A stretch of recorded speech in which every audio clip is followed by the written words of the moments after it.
ایک کہانی بیان فرمائی اس سورہ مبارکہ میں۔ اس کے بارے میں اللہ نے فرمایا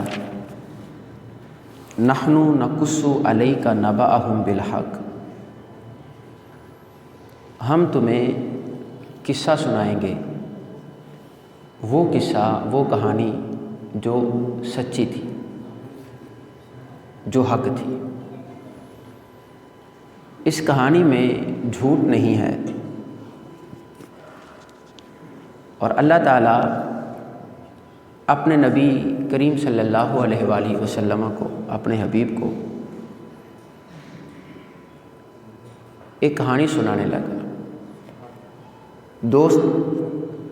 جب دوستی گہری ہو، آپس میں بات چیت ہو تو اس طرح کی باتیں بھی ہوتی ہیں۔ جب آپس میں دوست بیٹھے ہوئے ہوں تو پھر کہتے ہیں یار کوئی پرانی بات سناؤ، کیسے وقت گزرتا تھا، جب حالات ناسازگار تھے، بادشاہوں کی حکومت تھی، تو اب زندگی بسر لوگوں نے کیسے کی تھی۔ اب یہ ساری باتیں اللہ تعالیٰ کے تو سامنے تھیں، تو حبیب علیہ السلام سے اللہ تعالیٰ نے فرمایا حبیب آج ہم آپ کو اپنی بادشاہت میں سے، اپنی سلطنت میں سے ایک قصہ، ایک کہانی سنائیں گے، اور وہ قصہ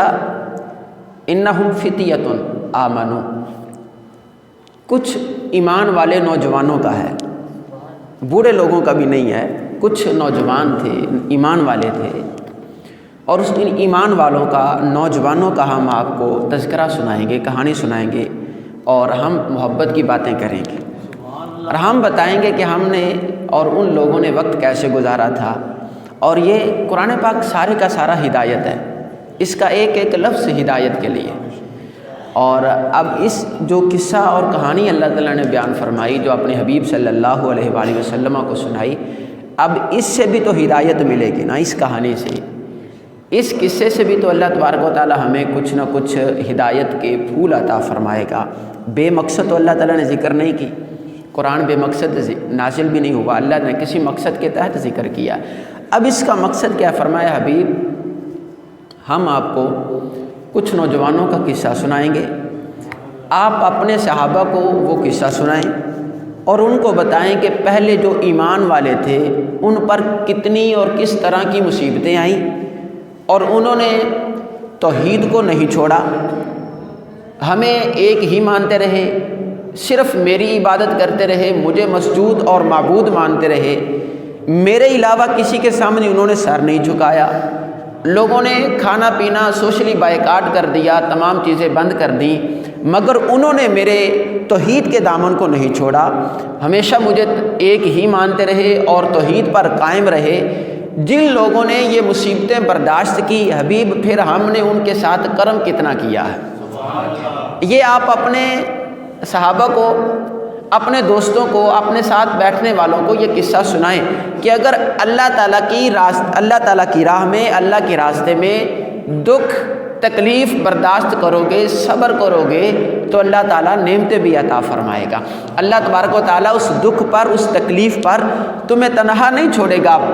اگر بظاہر آپ کو لگ رہا ہو کہ اس راستے میں آ کر ہم تنہا ہو گئے ہیں، لوگ چھوڑ کر چلے گئے، دوست چھوڑ کر چلے گئے، جب تک دنیا داری کے معاملات کرتا رہا تو بڑا ہجوم تھا، جیسے دین کی طرف آ گیا تو یاری دوستی ختم ہو گئی، لوگ چھوڑ کر جانا شروع ہو گئے ہیں، تو اللہ نے فرمایا ان یاریوں پر، ان دوستیوں پر افسوس نہ کرنا، تم ثابت قدم رہنا، اور پھر ہمارے انعام اور کرم کی بارش بھی دیکھنا ہم کیسا نوازتے ہیں تمہیں۔ تو یہ اللہ تبارک و تعالیٰ نے فرمایا حبیب ہم